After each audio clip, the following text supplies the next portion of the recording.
Hi, Sevens. How are we all doing? We are finally going to continue our reading of God's Smuggler, chapter 13, To the Rim of the Inner Circle. I've had a very busy week, so apologies for the delay, if for some of you who have been looking forward to it. So, as you can see today, we are filming not in the study, the sitting room. We are instead filming in my room. My family are watching the rugby and it's very, very loud. So we're filming in my room today. As you can see on my wall there, I've got a bunch of Bible verses that you can see right there. Now, I've collected those over a few years, and if you find yourself struggling, especially during your holidays or on the weekends or even just at night when you go home after school, and you find that the enemy just tries to come at you with lots of intimidation, and you just find yourself becoming so overwhelmed with your thoughts, you get kind of stuck in your own head a bit, I would highly recommend finding some Bible verses that really encourage you, okay? And then I would write them out on a little piece of paper, in some pretty colors, decorate it if you want. If not, you can just write it on the card in plain black and white. That works too. And stick them on your closet door or on your mirror or wherever you will see them most often in your room. And throughout the day, I look at them and they really, really encourage me. So, would recommend. Anyway, let's move on to reading today, shall we? So, this one is chapter 13, To the Rim of the Inner Circle, as I mentioned before. And some interesting things happen in this chapter, which you guys will love hearing about. So, let's get straight into it. Back in West Berlin, I hurried from camp to camp, looking for Corrie. When I finally found her, conducting light inspection on the heads of a row of 5- and 6-year-olds, I was appalled at the change that had come over her in less than 3 weeks. She had lost weight, her skin had a strange yellowish pallor, there were circles under her eyes. I accused myself all over again for having brought her there, and above all for having left her alone. One of the things I had wanted to try, from Berlin, was to take a precious cargo of Bibles into Yugoslavia, to the church in Belgrade among others, that had only 7 among its whole membership. I knew from my previous experience that their consulate in Berlin was the place to apply for the visa, rather than The Hague. Now, as I looked at my young wife's lined face and haunted eyes, I realized that a trip to Yugoslavia would serve a double purpose. What better place to forget the horrors of the camps than that beautiful land, loveliest I had seen? And so I took both our passports to the Yugoslav consulate and spent the rest of the day buying Bibles. Corrie gave me an argument again. There was so much to do in the camps. She could do nothing in Yugoslavia, the same objections as before. But this time I overruled her on the grounds of her own health. And we set out for the first time together behind the Iron Curtain. If it hadn't been for Corrie's illness, which seemed to get worse instead of better, that first week of the trip would have been perfect. This time, the border guard scarcely glanced at our luggage. They spotted us for newlyweds and suggested ocean resorts to visit and scenic routes to take. For future smuggling operations, I filed away this new bit of knowledge. A man and a woman made a natural traveling team and aroused far less suspicion than a man traveling alone. Jamil and Nicola greeted us with tears of joy standing in their eyes. When we brought the new Bibles out in church after church, the congregations could scarcely believe their eyes. And then everyone had to meet Corrie. The women kissed her, the men thumped me on the back. For 6 days, things couldn't have gone better. With Nicola interpreting for me again, in spite of the fine and warning he had incurred for his earlier help, I shared with the Yugoslavian churches the vision that had come to me in East Germany. A vision of iron-curtained churches not in retreat, but on the advance. And then on the evening of the 7th day, while we were eating dinner in the house of friends in a town near Swawehu, the police came. It happened so suddenly that for a moment I didn't realize for whom they had come. We were seated around the kitchen table eating rice and lamb, all except Corrie, who didn't feel well and had gone to lie down, when there was a knock on the door, and in walked 2 grey uniformed police. "You come with us," they said to me. "Come? Where?" "Do not talk, do not finish your meal, just come." I looked at my friends who were sitting, forks raised, mouths open in fear. Corrie appeared in the doorway, pale and dishevelled. "She is with you?" "Yes, her too." It was soon apparent that the police knew all about my former trip to Yugoslavia. They were courteous enough, but they informed us that we would have to leave the country immediately. My visa had been cancelled. There was no redress. Would I please hand over my passport then and there? Reluctantly, because I did not want a bad stamp on my passport that other consulates would question, I turned over my papers. The officers looked at them carefully, cross-checked them with their own orders, and then took out an enormous red stamp, which they inked well and slammed down across the face of my visa. I was a person non grata in Yugoslavia. So person non grata is basically, a persona non grata is basically a person who is not allowed into the country. So person who is not allowed entry. Okay? Already at a low ebb physically, Corrie was shaken by the arrest. "Andy, I was scared stiff," she kept saying as we drove across Austria towards Germany. "And those men were being nice about it." We intended to stop in Berlin only long enough to pick up 2 passengers, refugees whom we were sponsoring in Holland. My chief thought was to get Corrie home and to a doctor. Something was wrong. Something more than just fatigue and strain. More and more frequently, I had to stop the car and let her get out to stretch full length on the grass until the retching sickness passed. But when we reached Berlin, there was a surprise waiting for us. Seeing that the Yugoslav consulate there was more lenient than the one in Holland, I had made the rounds of the Berlin offices of every other country I wanted to visit. And now, on our return, I found not 1, but 2 letters waiting at the hostel. Both Bulgaria and Romania had considered my application and were pleased to tell me that I had only to appear at their Berlin headquarters to have my travel documents validated. Bulgaria and Romania. According to everyone, 2 of the countries where persecution of the church was most intense. At last, the inner circle. Surely God's hand was on the door, ready to throw it wide. And just as surely, Corrie needed her own home, and her own bed. In addition, there was the matter of that incriminating stamp in my passport. Certainly the other governments would want to know why I had been expelled from Yugoslavia.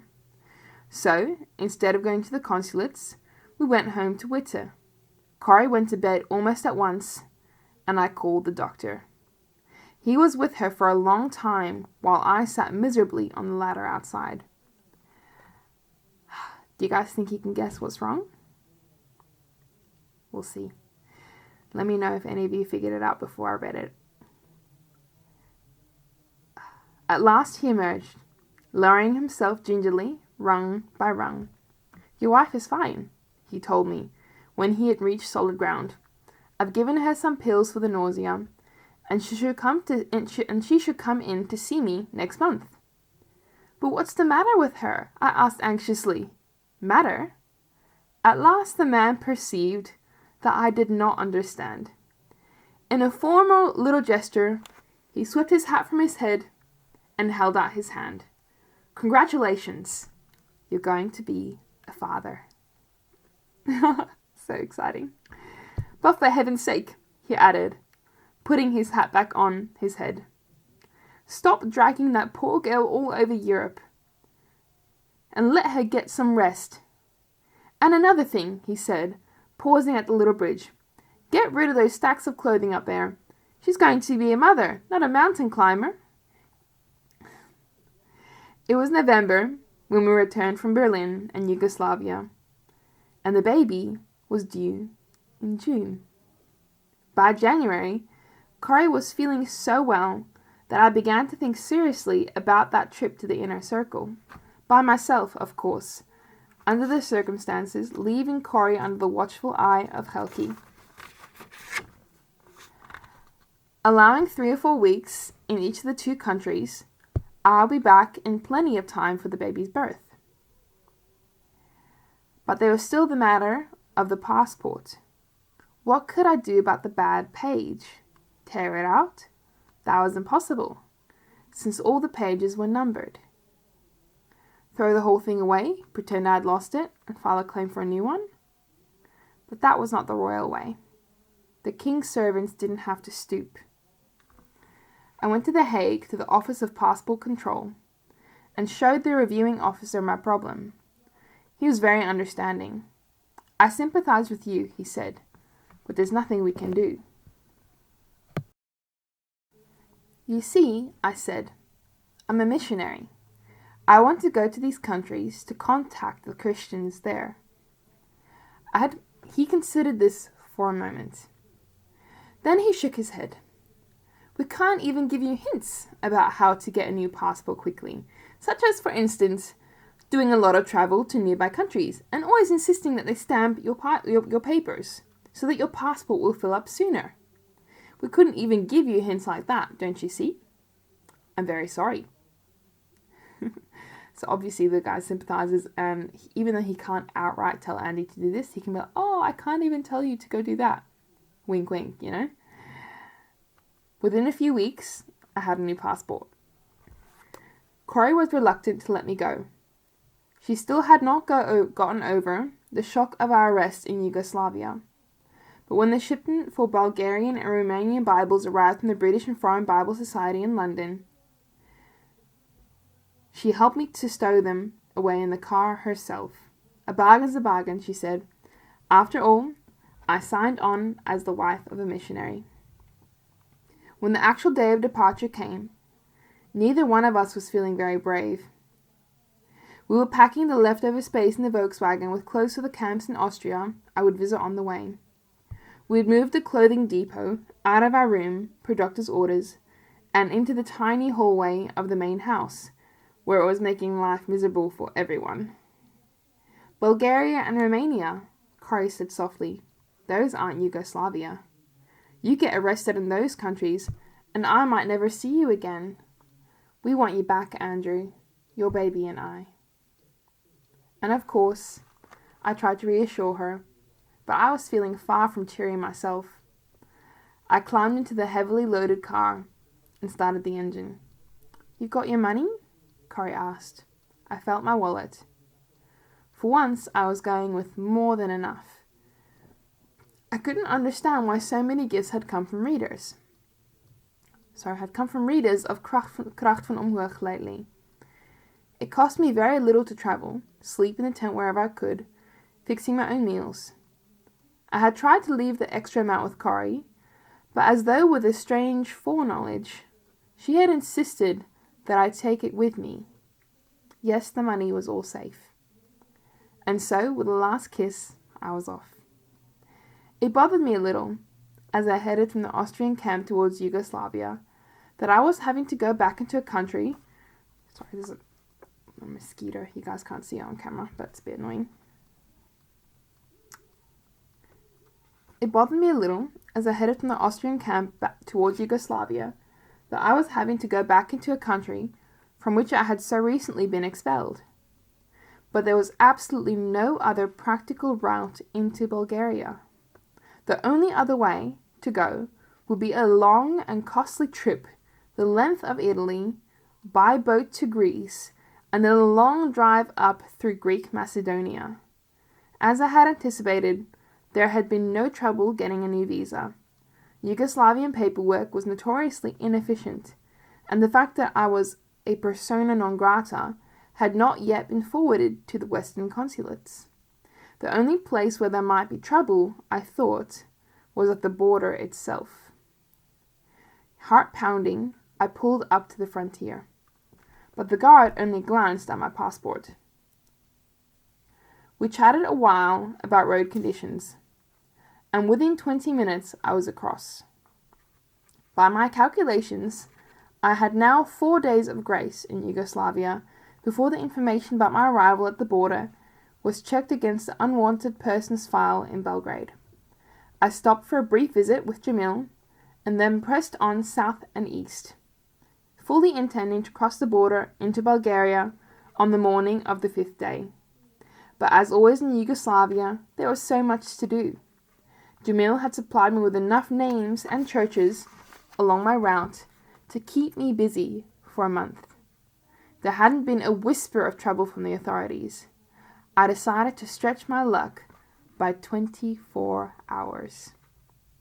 On the 5th evening, I checked into a hotel after midnight, turned in my passport at the desk, and went up to my room.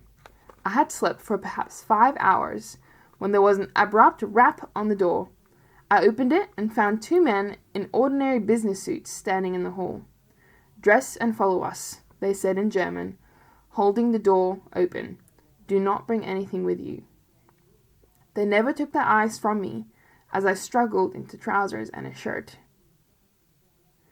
We walked through the lobby, empty at that hour except for a woman scrubbing the steps. Outside, we walked a few hundred yards to a large stone building. I was shepherded down a marble corridor, echoing in its emptiness, and into an office. The man behind the desk had my passport in his hand. "Why are you here?" he demanded. "Why are you back in Yugoslavia?" He did not wait for me to answer, but went on, voice rising as he spoke. "How did you get this passport changed? Is this what Holland does? Make it easy for conspirators and lawbreakers?" He reached into his desk, and I saw with dismay that he had taken out the enormous stamp with the red ink. He slammed it down on the Yugoslav visa 3 times before he seemed satisfied. "You will leave the country within 24 hours, he said. "You will have no further contacts with any person in Yugoslavia. We will telephone the border guard in Trieste when to expect you." Trieste? Surely he wouldn't insist upon that. Trieste was the northwest corner of the country, right back where I had come from. While here we were, 50 miles from the Bulgarian frontier.